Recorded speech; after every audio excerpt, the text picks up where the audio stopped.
Bismillahirrahmanirrahim. Assalamualaikum warahmatullahi wabarakatuh. Alhamdulillah, summa alhamdulillah, summa alhamdulillah.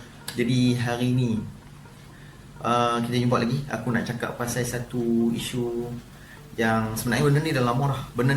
Benda ni dah lama dah duk berbalah dalam media sosial, duk berbalah orang kata tempat dah. Dan banyak orang dah duk bangkit benda ni, duk petikan benda ni, duk petikan benda tu. Dan baru-baru ni kebetulan mereka buat satu wacana ataupun bual bicara dekat Facebook, FYI, Finas Yunus Investigates, ahli panel Dr. Harlina dan juga Encik Muhammad Zaki. Jadi kebetulan sebab dia dah bawa balik benda ni, dia bincang balik benda ni, dan isu ni sebenarnya isu yang panjang dah lama. Jadi hari ni aku terpanggil, aku rasa macam nak cakap pasal benda ni, dan mungkin aku akan boleh tengok panjang pasal benda ni. So kalau hampa rasa hampa nak terus dengar, apa rasa hampa nak dengar poin-poin aku, pendapat aku berkaitan dengan benda ni, hampa boleh cuba dengar. Kalau hampa rasa macam panjang sangat malas nak dengar, hampa boleh pergi lah kat channel-channel lain yang lebih bermanfaat, yang bagi apa-apa yang anda rasa lebih bermanfaat. Tak ada masalah. Tapi kalau hampa nak dengar pendapat aku, hampa boleh terus stay tune, tunggu sampai habis, dan hampa bolehlah bagi pendapat sama ada bersetuju dengan pendapat aku ataupun tak bersetuju dan sebagainya. Kita boleh bincang, tak ada masalah. Jadi ini aku nak bagi aku punya pendapat berkaitan dengan isu ni. Isu ni bukanlah semata-mata berkaitan dengan vaginal examination ataupun kita sebut VE, biasanya orang sebut VE. Berkaitan juga dengan doktor lelaki yang menyambut kelahiran. Macam so kebanyakan masyarakat macam, siapa kena doktor lelaki? Ramai kan doktor perempuan, bagi doktor perempuan lah sambut.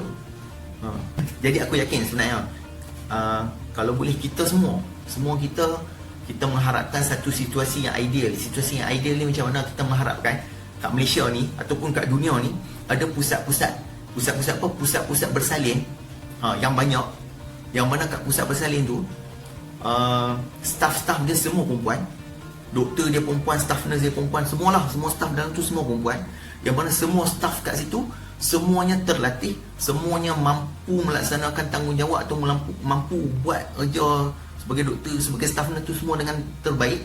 Mana semua staff terlatih, semua staff perempuan, yang mana staff-staff tu pula mereka sendiri pun suka untuk buat kerja tu. So jadi benda tu satu benda yang happy lah, environment yang menggembirakan, sebab mereka suka buat kerja tu.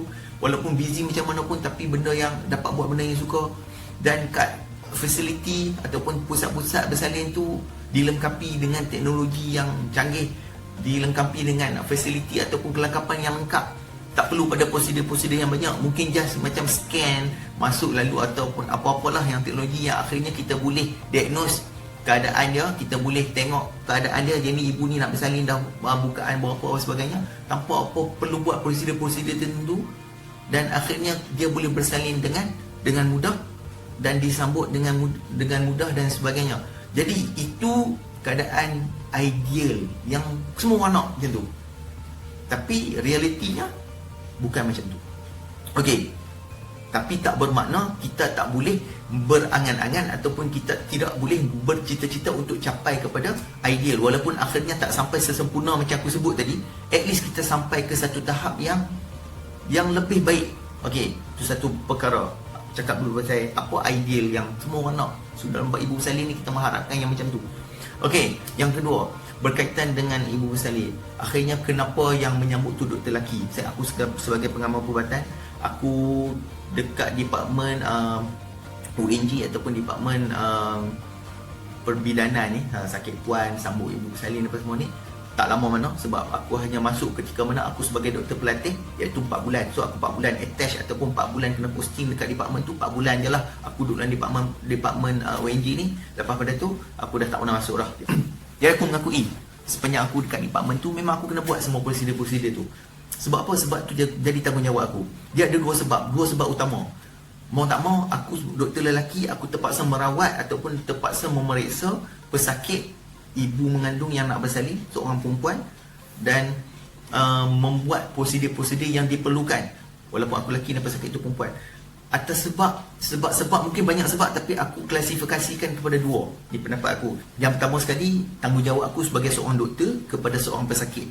Jadi apabila pesakit ni dia sampai dekat PSC ataupun bilik bersalin, pesakit ni dia assign pada aku, jadi tanggungjawab aku untuk merawat ataupun untuk tengok pesakit ni. Walaupun masa tu aku doktor pelatih dan ada pegawai perubatan yang akan memantau aku. Tapi first aku yang kena tengok dulu. So mau tak mau aku yang kena assess semua, aku yang kena buat semua prosedur yang sepatutnya dibuat.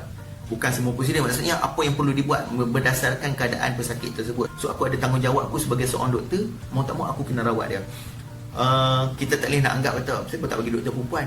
Aku kat situ aku dapat pesakit yang aku kena rawat. Doktor perempuan pun dia ada juga pesakit-pesakit yang dia perlu dia di-assign dan dia perlu rawat. So bilangan doktor yang ada ni tak cukup untuk doktor perempuan dia check semua dan doktor lelaki duduk saja, tak payah buat tak boleh macam tu kan. Dan itu yang pertama, maksud tanggungjawab aku kepada pesakit tersebut sebagai seorang doktor. Yang kedua, tanggungjawab aku sebagai seorang doktor pelatih yang mana aku perlu belajar.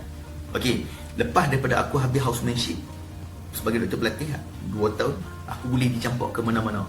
Boleh jadi aku dicampak ke hospital district, hospital kecil kat mana-mana, kat hulu-hulu mana-mana, yang mana kat situ semua department ataupun semua bidang aku kena kuasai.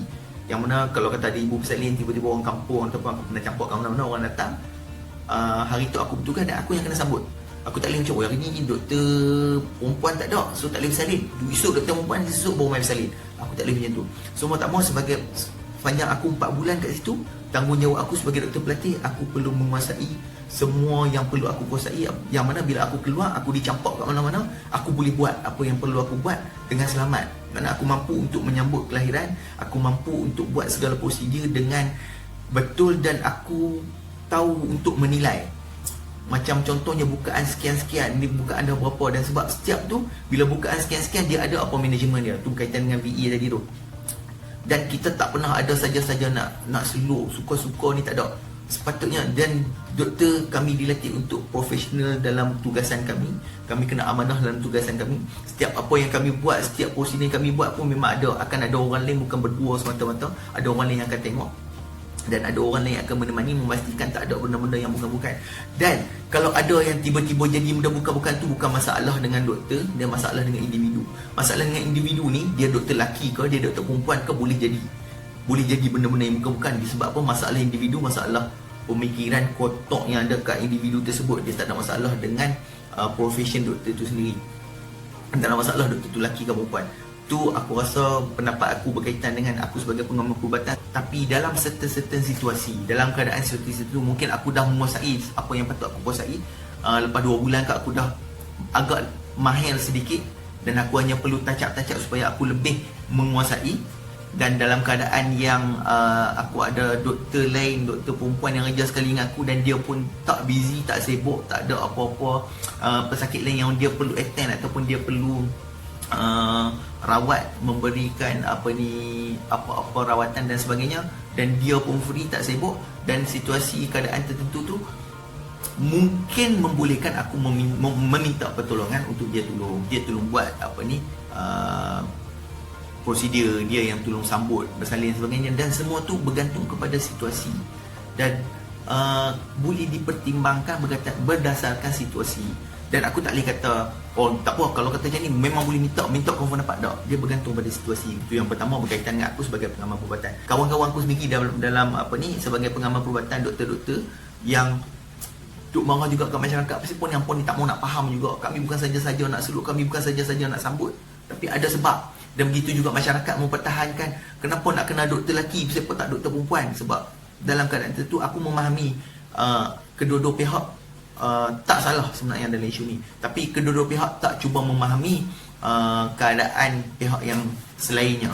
Aku tak mau nak kata masyarakat salah, aku tak mau nak kata doktor salah, tapi dalam situasi tertentu aku tak mau nak memenangkan doktor juga. Doktor pun sepatutnya, kita sebagai doktor, ya betul, dalam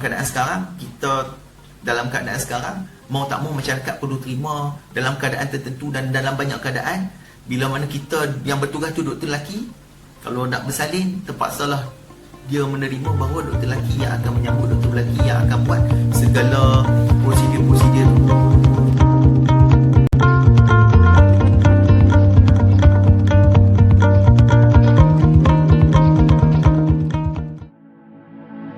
Harapkan bila isteri kita bersalin, yang sambut tu doktor perempuan. Macam mana? Apa nak terima macam mana pun. Dan memang macam tu. Aku nak yang sambut aku bersalin. Tambah-tambah kalau apa, kena vacuum, kena scissor dan sebagainya. Aku takkan judge apa-apa. Aku kahwin, aku beranak nanti, aku nak doktor insomnia yang sambut. Kalau kata doktor-doktor lain tak puas hati,